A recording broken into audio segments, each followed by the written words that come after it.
இந்த உலகம் குழந்தைகளே அவ்வளவு சிம்பிளானது இல்லை, ரொம்ப காம்ப்ளிகேட்டட். ஆனால் ரொம்ப ஒரிஜினலா பார்த்தனா அது சிம்பிளானது தான். ஆனா அந்த சிம்பிளிசிட்டியை புரிஞ்சுக்கிறதுங்கிறது நாட் ஈஸி. வாழ்க்கை என்பது அப்படித்தான். சில நேரங்களில் நம்மை முன்னேற விடாதபடிக்கு பல்வேறு சூழல்கள் நம்மை கட்டுப்படுத்தும். நான் இல்லைன்னே சொல்லலை, கட்டுப்படுத்தும். நான் பல நேரங்களில் பல ஸ்கூலில் சொல்கிற விஷயத்தை தான் சொல்கிறேன். இங்கேயும் ஒரு டீச்சர் இருந்தாங்க எனக்கு. நான் சயின்ஸ் ஸ்டூடெண்ட். எனக்கு கெமிஸ்ட்ரி ரொம்ப பிடிக்கும். அந்த கெமிஸ்ட்ரி டீச்சர் ரொம்ப அழகாக இருப்பாங்க. இங்கேயுமா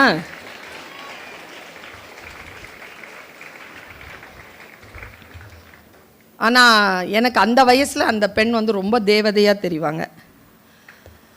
வயது தானே, வயதாக ஆக கண் பார்வையினுடைய விஷயங்கள் மாறுதில்ல. ஆனால் அந்த டீச்சருக்கு என்ன பிடிக்காது, என்னன்னு தெரியலப்பா. என்னை பார்த்தாலே அந்த அம்மாவுக்கு ஆகாது. என்னை பார்த்த உடனே தெரியுமா சொல்லுவாங்க, இப்படி உதட்ட அழகாக இருப்பாங்களா, உதட்ட இப்படி வச்சுப்பாங்க,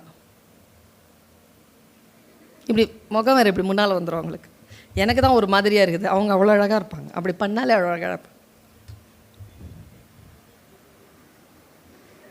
அப்படிம்பாங்க. என்னை பார்த்து உருப்பட மாட்டேன் நான், அப்படி பார்ப்பேன் நான். ஒரு நாள் அப்படி தான்ப்பா கிளாஸில் அவங்க மாலிக்யூல்னு ஏதோ எழுதிட்டு இருந்தாங்களா, பின்னால் நான் உட்காந்து பிள்ளைங்கிட்ட பேசிகிட்டு இருந்தேன். எனக்கு மொத்தம் 9 பேர், நாங்கள் 10 டெவில். கிளாஸ்லேயே கலாட்டா பண்ணுறேன். எனக்கு ஏன் கை தட்டுற, நீ அப்படி தானா? இது என்னன்னா, எனக்கு ஃப்ரெண்ட்ஸ் கிடையாது, ஃபேன்ஸ் தான். பயங்கரமாக அப்படி இருப்பேன் நான். போன காம்படிஷனில் ப்ரைஸ் அடிச்சுட்டு வருவேன். நான் உட்காந்தா சிரிச்சா எல்லாம் அவ்வளோ என்ஜாய் பண்ணுவாங்க. எனக்கு பயங்கர ஃபேன்ஸா, நான் மட்டும்தான் பாஸ், அதுங்க ஃபெயிலு.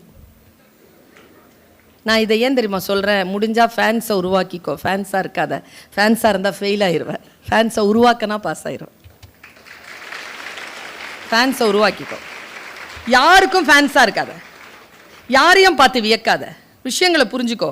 எங்கள் டீச்சர், நான் ஏதோ பேசிகிட்டே இருந்தேன்னா, எங்கள் கெமிஸ்ட்ரி டீச்சரில் சுல்தானா அப்படின்னாங்க. நான் தான் அங்கே கலாட்டம் பண்ணிகிட்ருக்கேன் கிளாஸில்.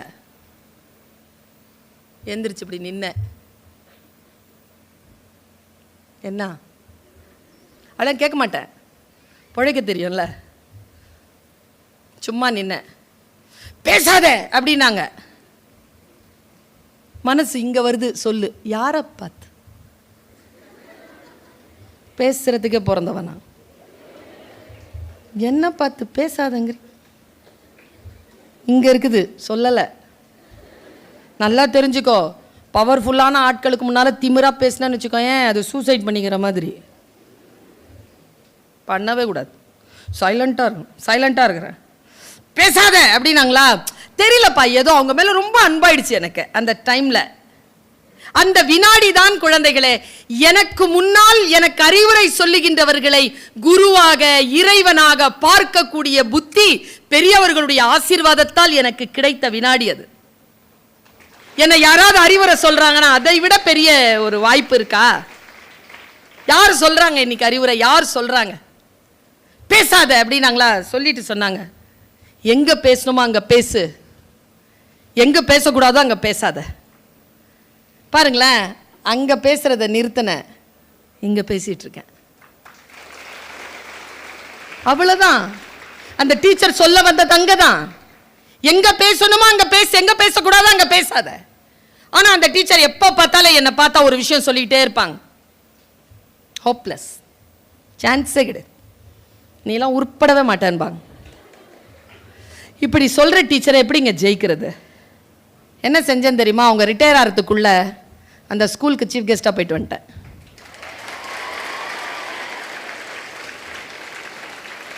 வேற எப்படி ஜெயிக்கிறதுங்க? டீச்சர்ஸ் எப்படிங்க ஜெயிக்கிறது? உங்களுக்கு ஒரு சூட்சுமம் சொல்லி தருகிறேன். எந்த ஆசிரியராவது, எந்த தாய் தந்தையராவது நம்மை பழித்து ஏதேனும் சொன்னால் அவர்களை ஜெயிப்பது என்பது அவர்கள் வாயில் பாராட்டு வாங்குவதில் தான் இருக்கிறதே தவிர மற்றபடியாக அவர்களை ஜெயிக்க முடியாது. அப்படி ஜெயித்தாலும் அதற்கு பெயர் வெற்றி கிடையாது. வாழ்க்கை நமக்கு வாய்ப்புகளைத்தான் தரும் குழந்தைகளை, வாய்ப்புகளைத்தான் தரும். எந்த வாழ்க்கையும் உத்தரவாதத்தை தராது. வாய்ப்புகளை யார் சரியாக பயன்படுத்திக் கொள்கிறார்களோ அவர்கள்தான் வாழ்க்கையில் முன்னேறுகிறார்கள். உங்களுக்கு ஒரு ரொம்ப சூட்சமமான ஒரு விஷயத்தை சொல்லித்தர. எத்தனை பேருக்கு ஜெயிக்கணும்?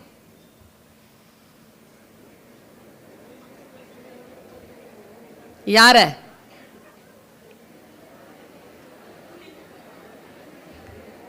பதில் தெரியல பாரு. யாரன்றது சொல்லவா? கையை கீழே போடு. யார ஜெயிக்கிறதுன்றதை இப்போ சொல்லி கொடுத்துட்டு போறேன்.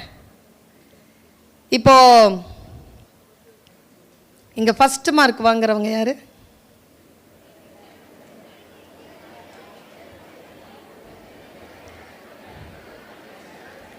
பாரு, அது கை தூக்குது இல்ல, ஃபர்ஸ்ட் மார்க் வாங்குதுன்னு சொல்லிட்டு கை தூக்கிட்டு இருக்காங்கல்ல. எனக்கு இந்த பிள்ளைங்க யாருன்னு எனக்கு தெரியாது. போதும், கை கீழே போடும். சாதாரணமாக என் கிளாஸில் ஃபர்ஸ்ட் மார்க் வாங்குறத பார்த்தாலே எனக்கு ஆகாது. உனக்குமா? கைத்தட்டி காட்டி கொடுக்காத. உனக்காக தான் பேசிட்டு இருக்கிறேன். நான் இங்கே வந்தது ஃபர்ஸ்ட் மார்க் வாங்குறவளுக்காக இல்லை. ஃபர்ஸ்ட் மார்க் வாங்குறவளை பார்த்தாலே ஆகாதுன்னு உனக்காக தான் பேச வந்திருக்கேன். என்ன பேசுறங்கிறத மட்டும் கவனிச்சிக்க. இங்க கை தட்டுற பிள்ளைங்க கிட்ட கேட்குற, எத்தனை பிள்ளைகளுக்கு இந்த ஃபர்ஸ்ட் மார்க் வாங்குற பிள்ளைங்களை ஜெயிக்கணும்?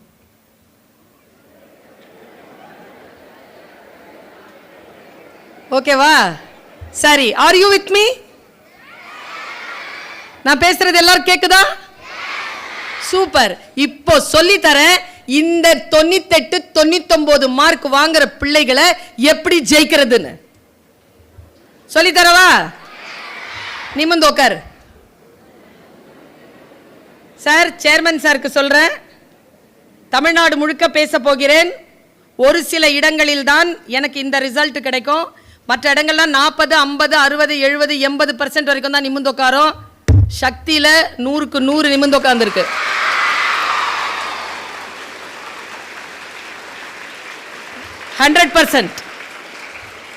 இன்னொரு விஷயம் சொல்றேன். இப்ப நான் அம்மா சொன்னல நிமிர்ந்து உட்காருன்னு, சொன்ன உடனே நிமிர்ந்து உட்கார்ந்தல்ல, உன் வாழ்க்கையில ஒரு அதிசயம் நடந்திருக்கு. உட்கார்ந்த இடத்துல இருந்து 2 இன்ச் உயர்ந்திருக்க.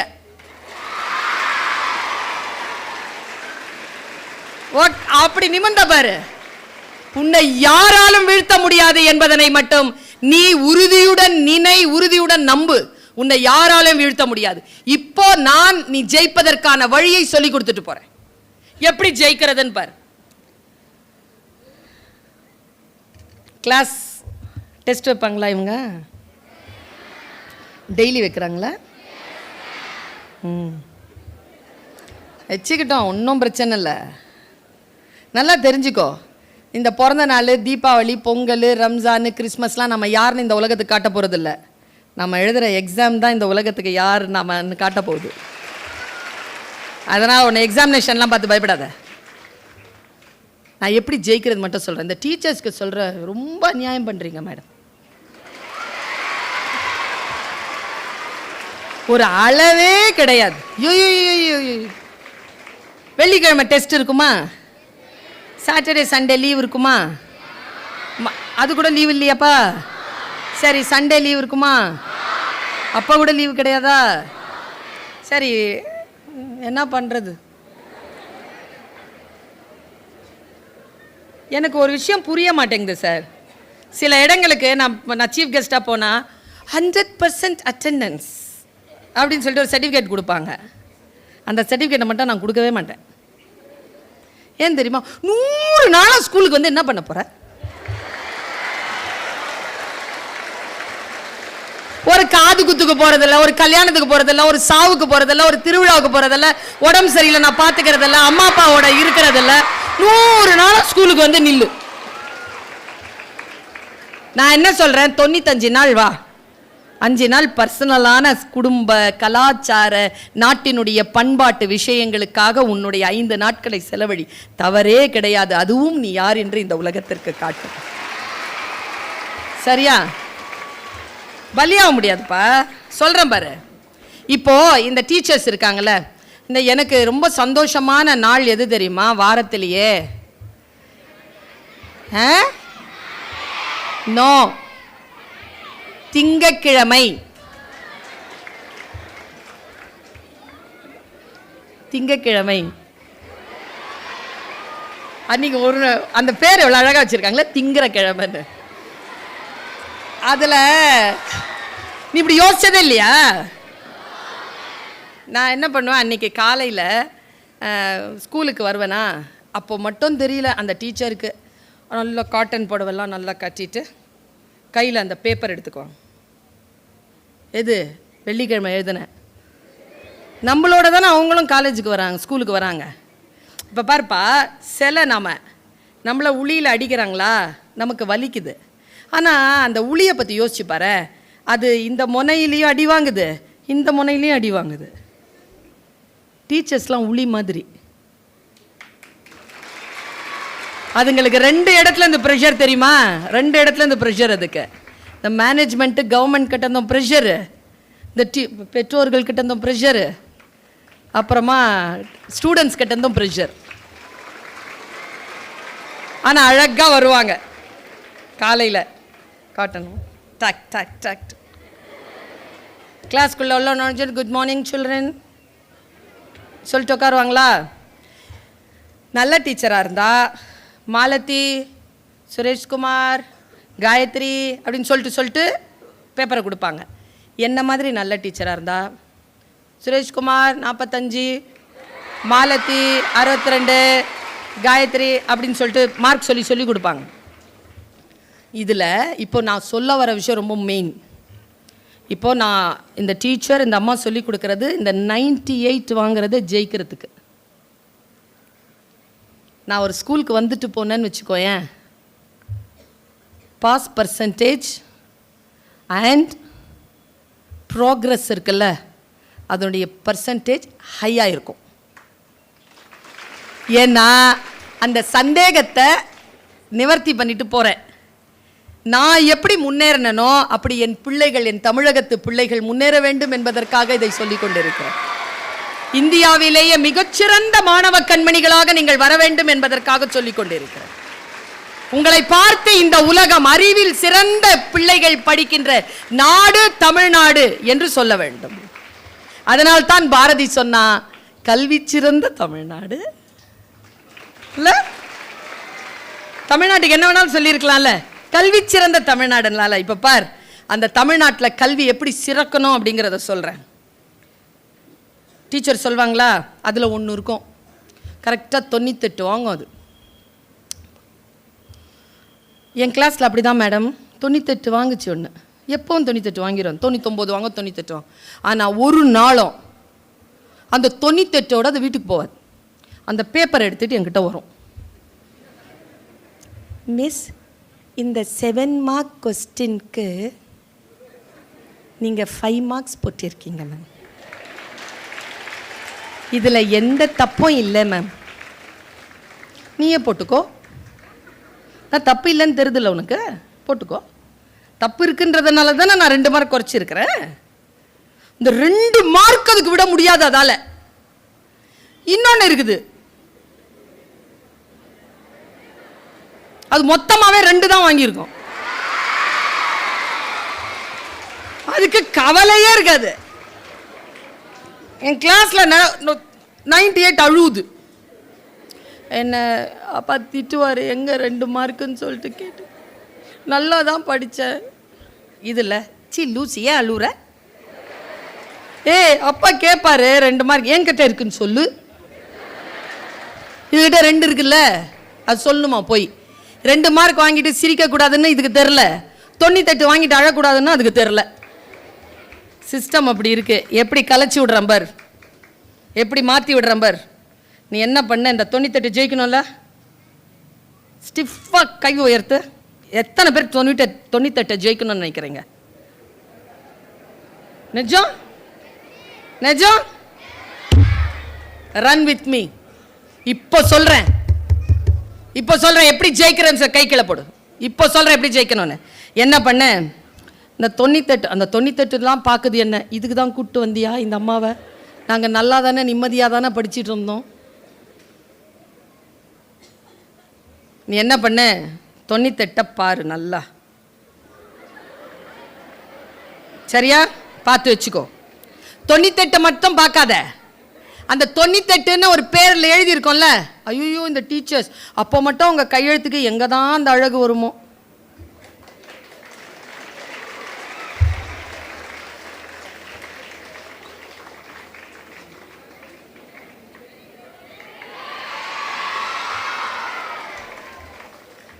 நமக்கு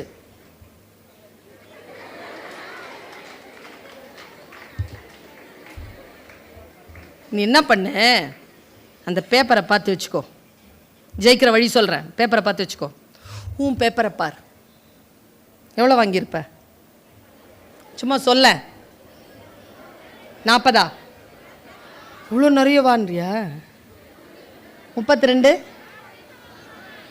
19, 20. சும்மா இரு, அதெல்லாம் வாங்குறவ இருக்கிறதான். இருக்கிறியா இல்லையா? ஜெயிக்கிறது சொல்லித்தர. எதே மாதிரி டாக்டர் கிட்டே வக்கீல் கிட்டே எதுவும் மறைக்கூடாது. டீச்சர் கிட்டே அப்படி தான். சரி 30 வாங்குற பிள்ளைய எடுத்துக்கலாமா? இப்போ 30 நான் 98 ஜெயிக்க வைக்கிறேன் பார்.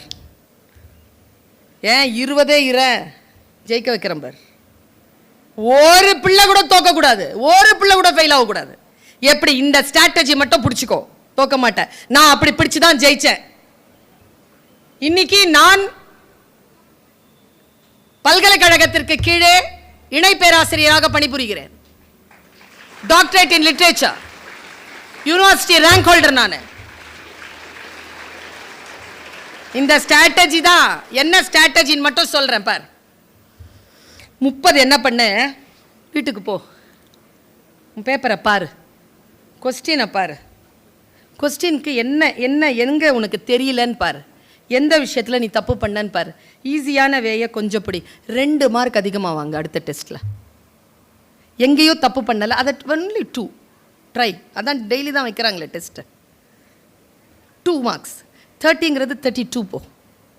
1 வேர்ட் கொஸ்டின்ஸில் கவனம் செலுத்தலையா? 1 வேர்ட் கொஸ்டின்ஸில் கவனம் செலுத்து. 5 மார்க்ஸ், 7 மார்க்ஸ், 10 மார்க்ஸ் கவனம் செலுத்து. உன்னை நீயே கவனிச்சுப்பார், கவனம் செலுத்து. 32 வாங்க. அடுத்த டெஸ்ட்டில் 34 வாங்க. ஃபெயில் தான், பரவாயில்ல. 19 வாங்குறியா? 22 வாங்க, பரவாயில்ல. 23 வாங்க, பரவாயில்ல. 24 வாங்க. ப்ராக்ரஸ் பண்ணிக்கிட்டே போ. ஒரு நாள் வரும், ஒரு மாசத்துக்கான எண்டு ஒரு மார்க் எடுத்து பாரு. 19 வாங்கி இருப்ப, 36 வாங்கியிருக்க, ஃபெயில் தான். ஆனா அந்த பொண்ணை பாரு, 98, அதுவே கிளாஸ் ஃபர்ஸ்ட் தான். அது 86 வாங்கியிருக்கோம், அதுதான் கிளாஸ் ஃபர்ஸ்ட். ஆனா நான் சொல்றேன், 98லேருந்து 86 அவ தோக்குறா, 19லேருந்து 36 நீ ஜெயிக்கிற. ஜெயிக்கிறதுக்கான ஸ்ட்ராட்டஜி இது. உன்னை நீயே ஜெயிச்சுக்கிட்டே போ, உன் மார்க்க ஜெயிச்சுக்கிட்டே போ. யாரையும் திரும்பி பார்க்காத, வேடிக்கை பார்க்காத. அதுக்கு தான் உனக்கு கொடுக்கிற ரிப்போர்ட் கார்டுக்கு பேரு progress report. You show progress. 2 நாட்களுக்கு முன்னால் தேர்வும் தெளிவுங்கிற நிகழ்ச்சியில் நாட்டு பிரதம மந்திரி உயர் திரு மோடி அவர்கள் ஒரு குறிப்பாக ஒரு விஷயத்தை சொன்னாங்க. அதை நான் சொல்கிறேங்க. பெற்றோர்களே, உங்கள் விசிட்டிங் கார்டாக குழந்தைகளின் ரிப்போர்ட் கார்டை மாற்றாதீர்கள் என்று சொன்னார். உங்களுடைய விசிட்டிங் கார்டு இல்லைங்க, இந்த குழந்தைகளுடைய ரிப்போர்ட் கார்ட்ஸ். என் குழந்தை இவ்வளோ மார்க் வாங்குறா, என் குழந்தை அவ்வளோ மார்க் வாங்குறா, என் பிள்ளை இவ்வளோ படிச்சிருக்கா, என் பிள்ளை அவ்வளோ படிச்சிருக்கா. அது உங்களுடைய ரிப்போர்ட் கார்டு இல்லை, உங்களுடைய விசிட்டிங் கார்டு இல்லை. அது குழந்தைகளுடைய progress card. Let them progress. குழந்தைகளே, நீங்கள் எந்த ஒரு ப்ரெஷருக்கும் உட்படாமல் என்ஜாய் பண்ணி இஷ்டப்பட்டு அதை படிங்க. ஒரு விஷயத்தை புரிந்து கொள்ளுகின்ற பொழுது உங்கள் மனதிலே ஏற்படுகின்ற மகிழ்ச்சியை கொண்டாடுங்கள்.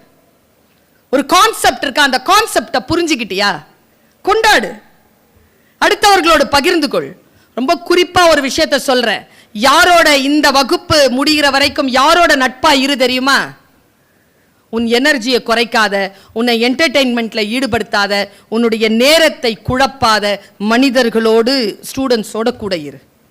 உன் நேரத்தை சுரண்டி தின்கிற, வெறும் கலாட்டாவாகவும் பேச்சாகவும் குப்பையாகவும் பேசி கொண்டிருக்கின்றவர்கள் பக்கத்துல இந்த வகுப்பு முடிய உட்காராது. வாழ்க்கையில் நாம் ஜெயிக்க வேண்டும் என்றால் நம்மை நாமே சீர்படுத்தி கொண்டு செல்ல வேண்டும். எவ்வளவு கவலைப்படுகிறார்கள் பெற்றோர்கள் தெரியுமா? எவ்வளவு கவலைப்படுகிறார்கள் அவர்கள் கவலைக்கு எது தீர்வு? நான் என்னையே சரி செய்து கொள்வது தானே. என்னையே சரி செய்து கொள்வதற்கு எது தடையாக இருந்தாலும் அந்த தடையை ஜெயிக்க வேண்டிய கடப்பாடு உனக்கு இருப்பதாக நான் கருதுகிறேன். உன் வயதிலேயே நீ மாற்றிக்கொள்.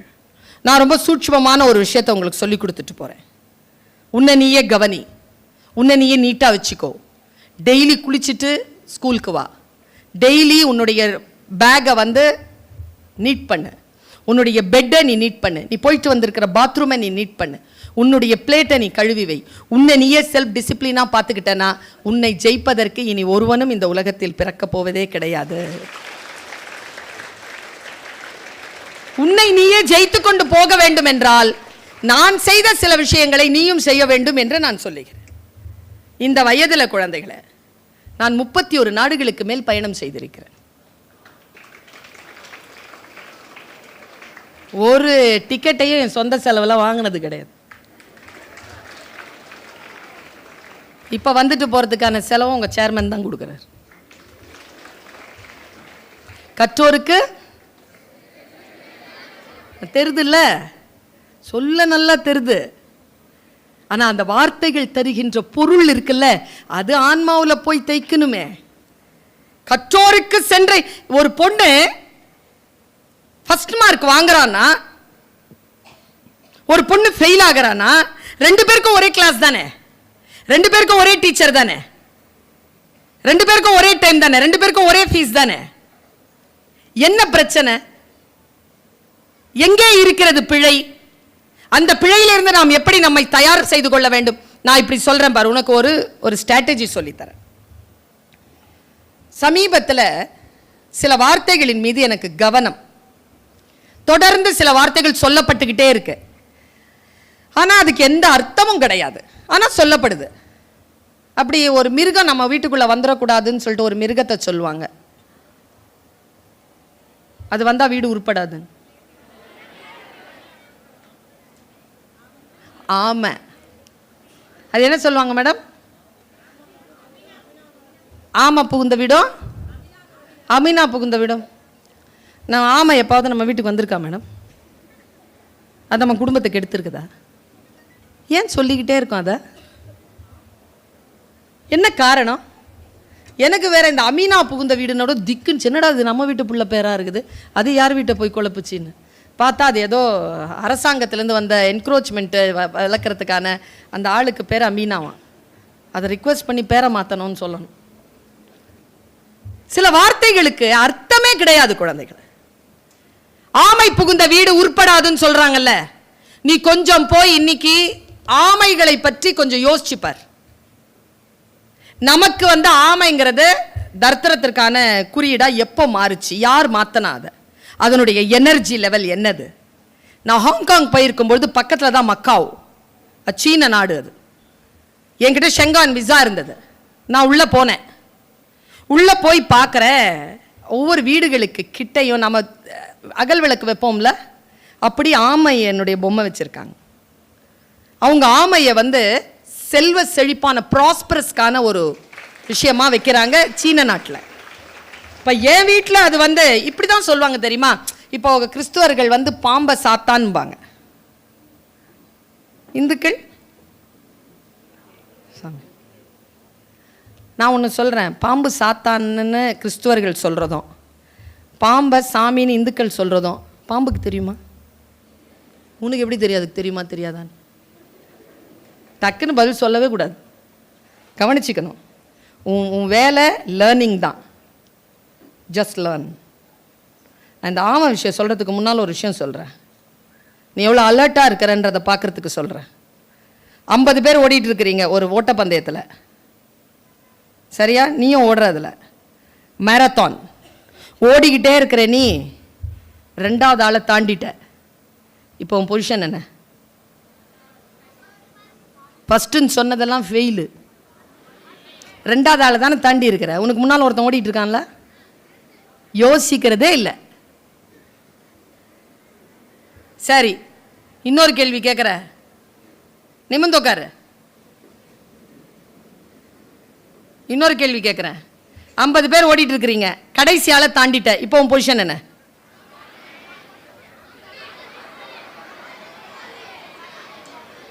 பதில் சொன்னதெல்லாம் தேர்ச்சி பெறாதது. என்ன தெரியுமா? கடைசி ஆளை எப்படி தாண்டுவ?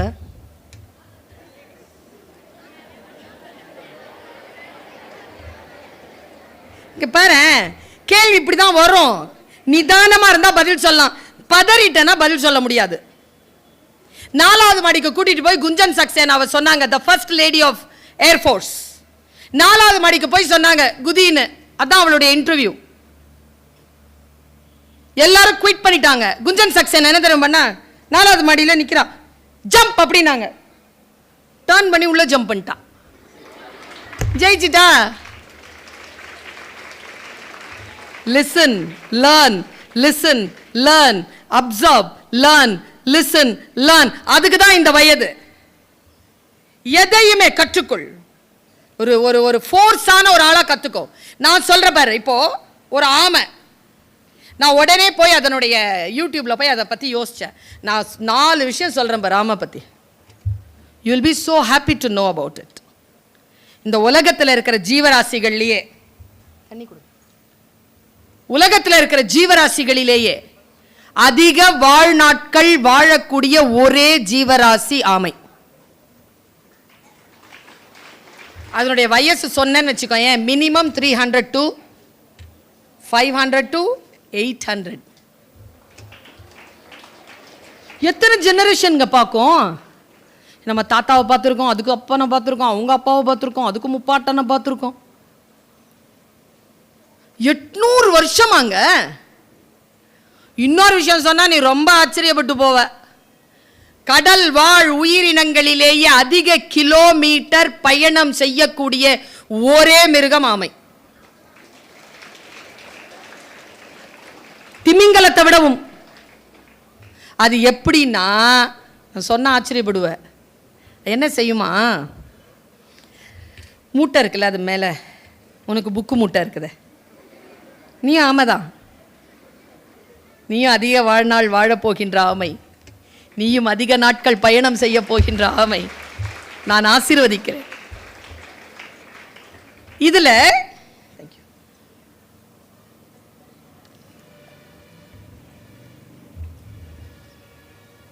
எப்படி அது பயணம் செய்யும்னு சொல்றாங்க. ஆச்சரியப்பட்டேன் நான்.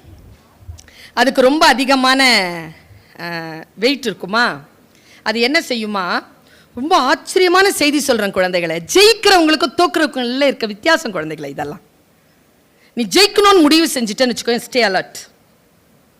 அவ்வளோதான் என் பிள்ளைகளுக்கு நான் சொல்கிறேன். Be aware. எப்படி ஸ்டே அலர்ட்டாக இருக்குது பாரு. அதுக்கு திசை அறிவு அதிகமா, எங்க போறோங்கிறது அதுக்கு தெரியுமா. அது என்ன செய்யுமா, வேகமா போகணுங்கிறத கால்குலேட் பண்ணிடுமா.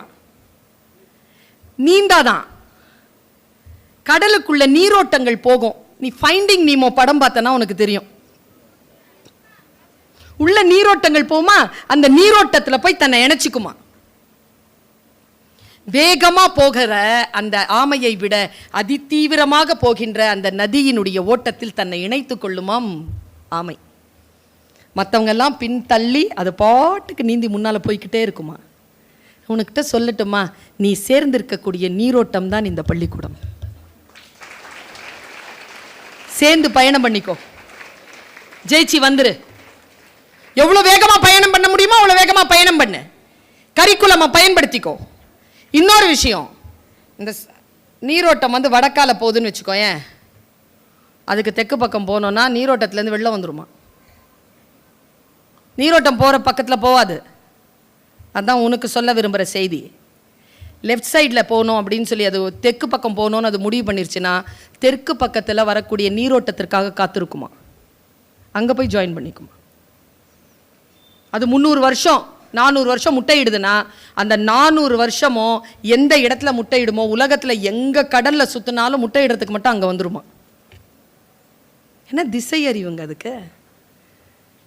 தமிழர்கள் கடலாடிகள், அவர்கள் கப்பல் வைத்து கடலிலே பயணம் செய்தவர்கள். அவர்கள் சுக்கானை திருப்புகின்ற பொழுது உள்ள லென்ஸ் வச்சு ஆமை போகின்ற திசையில் தான் போவாங்களாம். ஏன்னா ஆமை திசை திரும்பாது. அந்த நீரோட்டங்களை வைத்துக்கொண்டு கடலை செலுத்தியவர்கள் என்று குறிப்பு சொல்கிறது. Be like a tortoise. Life ஒரு முறை தானே, கற்றுக்கொள், சைன் பண்ணிட்டு போ. பெரிய அளவில் வாழ்க்கையில் முன்னேறுவதற்கு வாய்ப்புகள் கிடைக்கின்ற பொழுது அந்த வாய்ப்புகளை பயன்படுத்த என்கிறேன் நான். பயன்படுத்தாதவர்கள் தோற்கிறார்கள். நான் ரொம்ப சூட்சமமான இன்னொரு விஷயம் சொல்றேன். இங்க எத்தனை பேருக்கு ஆமையை பிடிக்கும்? ஆமை இப்போதான் பிடிக்கும். நான் சொன்னதுக்கு அப்புறமா. இதுக்கு முன்னால் எத்தனை பேருக்கு பிடிச்சிருந்துச்சு? நிஜமாவா? சரி, யானை? ஆமையை விட யானைக்கு ஓட்டு அதிகமாக இருக்குது சார். அது உண்மைதான்ல. யானையை பிடிக்காதவங்கன்னு யார் சொல்ல முடியும்ல? இது இப்போ ரீல்ஸில் நிறைய யானைகள், காட்டு யானைகள் எல்லாரையும் அடிக்கிறது காட்டி காட்டி அதன் மேலே ஒரு பயம் வருது பிள்ளைகளுக்கு. சோஷியல் மீடியா கொஞ்சம் ரெஸ்பான்சிபிலிட்டியாக இருக்கணும். யானை கஜமிருகம், ரொம்ப பெரிய ஒரு மிருகம்ங்க அது. நான் உங்ககிட்ட ஒரு விஷயத்த சொன்னேன்னா, உலகத்திலேயே நீண்ட விழிப்புணர்வு கொண்டிருக்கக்கூடிய கைக்கிழப்படும் ஒரு மிருகம் யானை. யானையை பற்றி உங்களுக்கு இன்னைக்கு ஒரு சின்ன சூட்சமான கருத்து சொல்கிறேன். நீங்கள் படிக்கிறீங்கல்ல இந்த வயசில், முக்கியமாக +2 வரைக்கும் முடிக்கிற வரைக்கும், அதற்கு பிறகும் ஒருவேளை நான் சொல்லுவது பயன்பட்டு போகலாம். கவனம். யானையை எங்கெல்லாம் பார்த்துருக்கீங்க?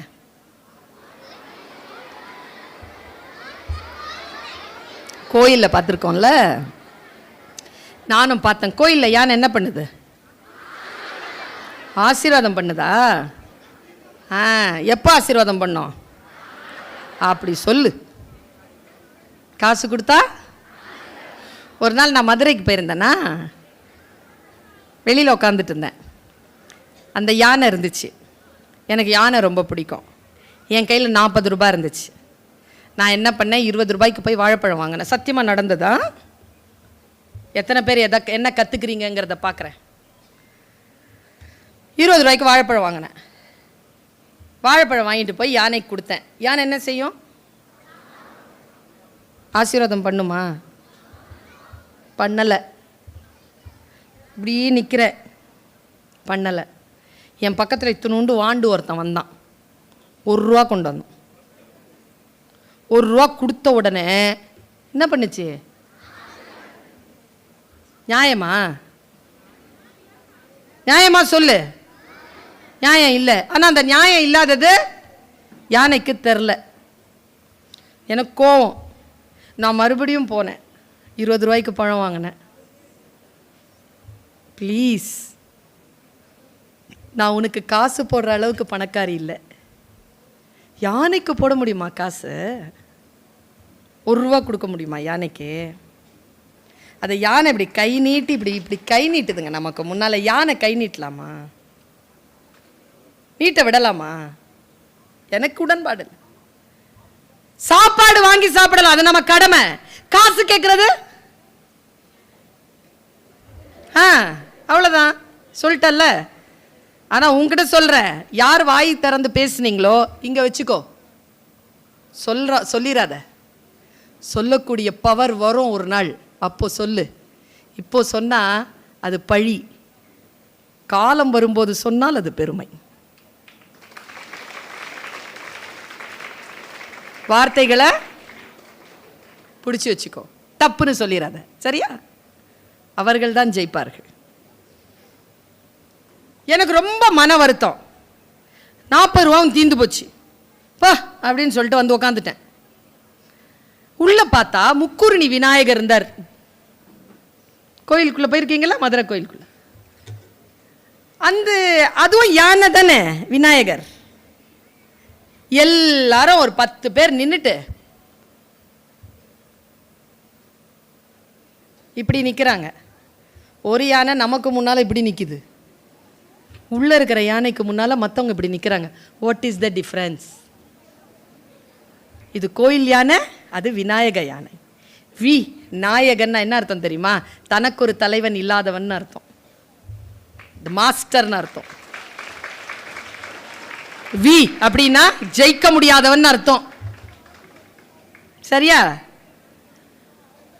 என் குருநாதர் கிட்ட கேட்டேங்க நான், அந்த யானை கிட்ட எல்லாரும் பிச்சை எடுக்கிறாங்க, இந்த யானை எல்லாருக்கிட்டையும் கையேந்தது, என்ன வித்தியாசம் குருவேன்னு கேட்டுக்கும்போது குருநாதர் சொன்னார், மடி யானைனா எல்லாருக்கும் மதம் பிடிக்கும், எல்லா யானைக்கும் மதம் பிடிக்கும், கோபம் வரும், அப்போ அதை அழிச்சிரும் உலகத்தை.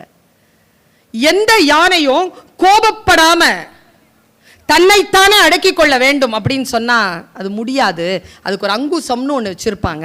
கும்கி படத்தில் அவர் வச்சிருப்பாரு கையில் குச்சி ஒன்று.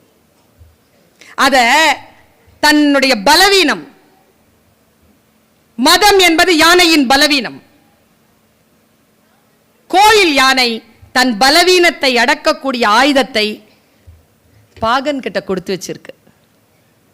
அதனால அது பிச்சை எடுக்குது. விநாயக யானை கிட்ட போய் பார், தன் பலவீனத்தை அடக்கக்கூடிய ஆயுதத்தை அது தன் கையிலேயே வைத்திருக்கும். எவன் ஒருவன் தன் பலவீனத்தை அடக்கக்கூடிய ஆயுதத்தை அடுத்தவர்களில் கொடுக்கிறானோ அவன் பிச்சை எடுப்பான். எவன் ஒருவன் அதை தன் கையிலேயே வைத்திருப்பானோ அவர்களுக்கு, மற்றவர்களுக்கு அவன் பிச்சை இடுவான் என்பதனை விநாயகன் சொல்கிறான். நம்ம பலவீனத்தை அடக்கக்கூடிய ஆயுதத்தை குழந்தைகளே நாம் தான் கையில் வைத்திருக்க வேண்டும். அடுத்தவர்கள் எழுந்திரு என்கின்ற இடத்தில் உட்காராத. அடுத்தவர்கள் நமக்கு குறை சொல்லுகின்ற அளவிலே நம்முடைய வாழ்க்கையை நாம் நடத்தாமல் இருப்பதற்கு பழகு. எந்த வாய் நம்ம எதிர்த்து பேசுகிறதோ அந்த வாயிலிருந்து புகழ் வார்த்தைகள் வருவதற்கு முயற்சி செய்ய. இவர்களை விட, இந்த ஆசிரியர்கள், இந்த அம்மா அப்பாவை விட நம்ம யார் நேசித்து விட முடியும்? வேற யாரும் நம்மை உண்மையில் நேசிக்க முடியாது. மற்றவர்கள் எல்லாம் டெம்பரவரி தான். இந்த டீச்சர்ஸ் பத்தி ஒரு விஷயம் சொல்லவா? இந்த உலகத்திலேயே நான் சொல்றேன், என்னையும் சேர்த்து சொல்றேன், என் பிள்ளை ஜெயிப்பதை விட என் வகுப்பில் படிக்கக்கூடிய பிள்ளை ஜெயிப்பதை விரும்புபவள் நான். என் பிள்ளைக்கு நான் செலவழித்த நேரத்தை காட்டிலும் என் வகுப்பறையில் இருக்கக்கூடிய பிள்ளைகளுக்கு நான் செலவழித்த நேரம்தான் அதிகம். யோசித்து பார்த்தால் நம்முடைய வாழ்க்கையை நாம் தான் செலுத்துகிறோம். நாம் செலுத்துகிறோம் என்கின்ற அறிவு நமக்கு இருக்கணும். 15 to 17 வயசுக்குள்ள எதை செய்வாயோ வாழ்க்கை முழுவதும் அதைத்தான் செய்வாய். 17 to 25 வயதிற்குள் வாழ்க்கையில் எதை முடிவு செய்கிறாயோ அந்த ப்ரொஃபஷன் தான் உன்னுடைய life long profession. So stay alert. இந்த வயதில் இருக்கக்கூடிய பிள்ளைகள் தன்னுடைய வாழ்க்கையை வளப்படுத்துகின்ற விஷயங்கள் இவை. ஒன்று மட்டும் சொல்றேன்ப்பா, இந்த படிப்பு இல்லைன்னா நம்ம சமாளிச்சுக்கலாம். இல்ல படிப்பு இல்லைன்னா சமாளிக்க முடியாது. பாஸ் பண்ணித்தான் ஆகணும். நான் பல பேரை பார்த்திருக்கிறேன், பல பேரை சந்தித்திருக்கிறேன். பாரு, யாருடைய வாயிலிருந்து வரக்கூடிய சொல் நம் வாழ்க்கையை மாற்றும்னு நமக்கு தெரியாது. அது எந்த புத்தகத்திற்குள் உள்ளதுன்னு தெரியாது. சரியா புரியலன்னு வச்சுக்கோயே, மறுபடியும் புரிஞ்சுக்கிற அளவுக்கு அந்த வார்த்தை வந்து சேர 30-40 வருஷம் ஆயிடும். 40 வயசுல 50 வயசுல நிறைய பேர் சொல்றதை நான் கேட்டிருக்கேன். இந்த சொல் மட்டும் எனக்கு 15 வயசுல யாராவது சொல்லி இருந்தா, நான் 10th +2 மட்டும் பாஸ் பண்ணி இருந்தா. உன் நல்லா தெரிஞ்சுக்கோப்பா, வாழ்க்கை எதிர்கொள்வதற்கு உனக்கு டிகிரி அவசியம். ஒரு ப்ரொஃபஷனல் டிகிரி கையில் வச்சுக்கோ. ஏன் சொல்றேன் தெரியுமா? தோத்துறாத படிப்பில் மட்டும். தோத்துட்டனா அடுத்தவங்க நினைக்கிற மாதிரி தான் நம்ம வாழ்க்கை இருக்கும். ஜெயிச்சிட்டனா நாம நினைக்கிற மாதிரி நம்முடைய வாழ்க்கையை வாழலாம்.